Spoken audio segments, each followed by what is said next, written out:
একটা কন্যা যখন আসে পৃথিবীতে, ইসলাম বলে ওই ঘরটা বরকতময়। এরপর যখন বড় হতে শুরু করে, ইসলাম বলে বাবা যদি এই মেয়েকে ভালো পাত্রের হাতে তুলে দেয়, বাবার জন্য জান্নাতের দরজাকে খুলে দেয় কে? তারপর সে যখন কারো বধূ হয়ে কারো ঘরে যায়, ইসলাম বলে খয়রুকুম খয়রুকুম লি আহলিহি, তোমাদের মধ্যে ওই ব্যক্তি আল্লাহর কাছে সেরা যে তার স্ত্রীর কাছে সেরা। কার কাছে সেরা? আপনি আল্লাহর কাছে পছন্দনীয় হতে হলে আগে আপনার স্ত্রীর কাছে পছন্দনীয় হতে হবে। আপনার স্ত্রী যদি আপনার A+ দেয়, আপনি আল্লাহর কাছেও, কথা বুঝে নাই বোধহয়। আপনার বউ যদি আপনারা দেয় A+, আল্লাহ দিবে কি? আপনার স্ত্রী যদি আপনারা দেয় A-, আল্লাহ দিবে কি? আপনার স্ত্রী যদি আপনারা F দেয়, F, ওই যে ফেল, তো আল্লাহ কি দিবে? আজকে যে ভাবিরে ধরবেন, কি দিবা?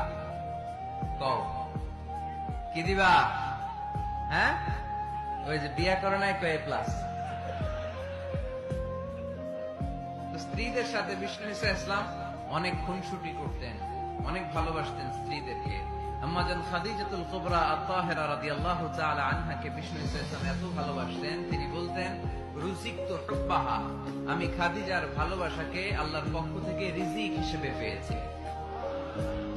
খাদিজাতুল কুবরা আত-তাহেরা রাদিয়াল্লাহু তাআলা আনহার ইন্তেকালের পরে উনি খাদিজাতুল কুবরা আত-তাহেরা রাদিয়াল্লাহু তাআলা আনহার বান্ধবীদের বাড়িতে কুরবানির গোশত হাদিয়া পাঠাতেন।